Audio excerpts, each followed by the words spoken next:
back to my channel.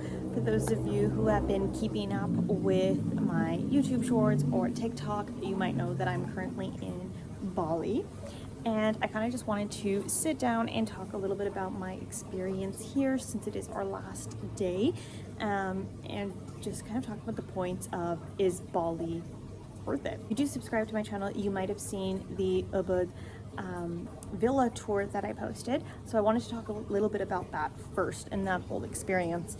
So that was actually an Airbnb property that I found. While I was booking this trip, I saw tons of people tend to book through Airbnb and get these beautiful big villas, so I thought, why not, let's try it out. Now if you saw it, you probably could tell the view was beautiful, it was amazing. However, there were a few things that just weren't working out so well. And we actually happened to get there at nighttime, so we didn't see the view right away, which is fine. But in the morning, we were able to check it out, and it was gorgeous.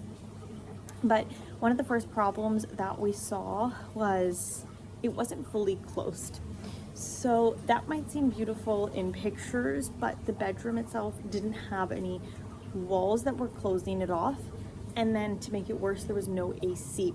So when you're sitting there in Bali's really hot, in the middle of the night, you get super hot. And it made it quite impossible to sleep during the night because there's no air.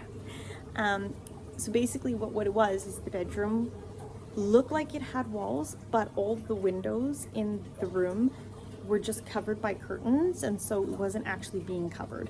So that caused a second problem of tons and tons of bugs that were just coming into your room, mosquitoes coming in, you're getting bit all night, and there's no way to really stop them. We did have bug spray, but it doesn't really work when there's so many bugs coming in. So that made it even harder to sleep. The other thing we found was, this is not going to go for all Airbnb properties, but this specific property happened to have roosters on the property, and not only did they make a lot of noise in the morning time, we also heard them all night long, so could not really sleep. And especially because there was no way to close the bedroom in any way, all we heard was roosters all night.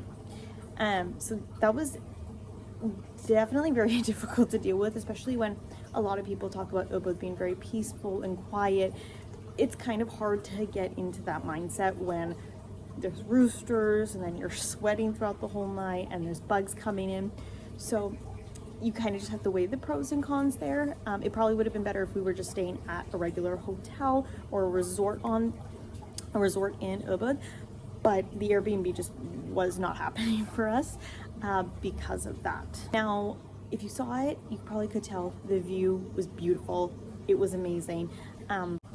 Now, the other thing that wasn't exactly like a huge problem, but just something you might want to think about, was the property that we were staying at, for example. The family that runs it, super nice, super amazing, but the way the property is set up is there's a bunch of rooms and our villa was there, but where our villa was, if we looked out the balcony and you just turn a little bit, you basically there's the reception. So there's no really closed off, you don't really have any privacy at all. Like you're just kind of being seen by everyone, and then the family who works there, they can basically just see you, so you don't really have any space to yourself. And then the other thing is, if you leave the room and go to the reception was right next door to us. It happened that they were living there as well, so you kind of, I'll insert a video of what it looks like, but then basically it's all their stuff all there, so it's just kind of like you don't really have your own space. You're not really in the jungle by yourself, calm atmosphere per se as what you would expect when you're getting these villas, which is not something I saw when I was looking at the reviews or the Airbnb listing. So it's just something to keep in mind when you are picking your listing, that you're looking at all of these things. Are you going to have some privacy? Are you going to be in your own space? Things like that.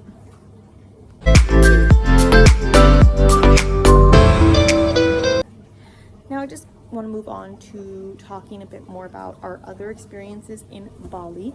Overall, Bali has been absolutely beautiful, beautiful weather, super hot, but I loved every second of that. So we were in Ubud for about a day, and then we ended up leaving after that just because it was a lot for us and we were exhausted from the flight in, and we just wanted to kind of go to a hotel. So we ended up in Seminyak for the rest of the time, which has been amazing. Something I definitely recommend you do is book a beach club and spend the day at one of the many beach clubs. I'm going to be posting a video very soon about some of the best beach clubs that we went to and that were some of my favorite, not only to relax, but also the food was amazing. And usually what they do is if you want a day bed, a beach bed, they just give you a minimum spending, and you can spend it on food and drinks and basically just spend the whole day there, use the pool and use the beach. In regards to the beach, that takes me to my next point. I expected the beaches to be super nice here. I'm super excited to visit the beaches.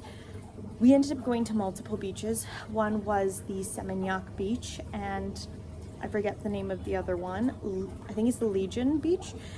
And it was honestly very dirty. So I'm gonna insert some clips here. And it's kind of hard to see in the videos that I just inserted, but there was honestly garbage all over the beach. It wasn't very clean, it wasn't very nice. You can't really walk because you're just kind of trying to avoid all the garbage, which I just wasn't expecting. Because when you see videos of Bali, you see just all of this beautifulness, clean, all of that, but then you go to the beaches and it's just kind of dirty. So that's another reason why I recommend a beach club, because all the beach clubs tend to have really clean beaches. It was nice, and you could actually walk on the beach, so that's another reason why I recommend one of those. So another point that is important to keep in mind is transportation around Bali. One thing we noticed is Grabs, which is like, instead of Uber, they use Grab here, are super cheap. We went on like super long drives, an hour at a time, and we were barely paying anything. I can't remember the exact price right now, but when I do, I'll just insert it right here. Super amazing prices compared to taxis. So I would recommend just downloading the Grab app and using Grab whenever possible, because prices were just insanely cheap. And then price wise, food is also extremely cheap here and it's amazing. So if you're trying to budget, it's amazing. We're looking for specific areas to go to within Bali. So we were in Ubud first, and then we've been in Seminyak. We also did a day trip to Nusa Dua. I highly recommend going there. It is absolutely beautiful. We absolutely loved it. So if you want to spend a day there, go check it out. We never had a chance to go to this next place, but Uluwatu is supposed to also be really nice, beautiful beaches. So overall, the experience in Bali has been a really good one. Everyone here is super friendly, and it's just been nice because it's somewhere that I've always wanted to go to. But I would say that in terms of my expectations, it didn't really meet the actual hype of Bali, and I feel very like controversial saying this because I feel like everyone loves Bali, but I think the biggest thing is I was just disappointed about the beaches, and there were just a lot of little problems that came our way as we were here that just ended up really not meeting my expectations as much as I would like. But maybe based on this, you guys can make your decisions on whether or not you want to go to Bali. And if you have any questions about our experience in specific, where to go, what to do, please leave those questions in the comments below and I will answer that. So right now we're still in Seminyak, but we are staying now at Mecca Villas and Spa. And before this, we were staying at TS Suites. TS Suites was amazing, staff was amazing. Overall, we really enjoyed our stay in TS Suites. Mecca Villas is super nice too. We kind of just wanted that villa type of room. So now we have our own little pool, our own little section.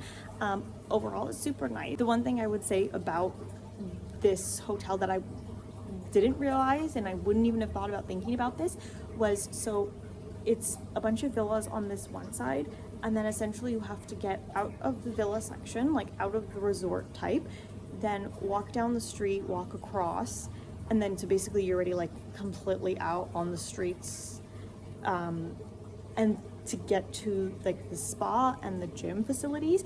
So that was just strange to me, because usually I'm used to a resort and then the gym is on the resort, the spa is on the resort.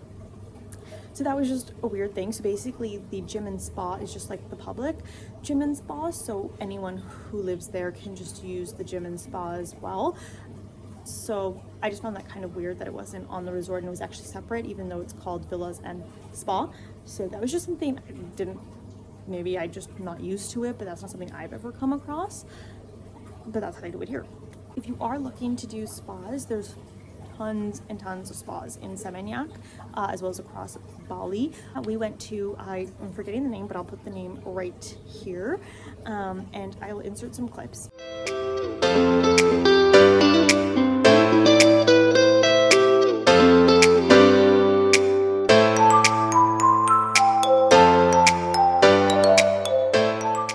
It was absolutely beautiful spa.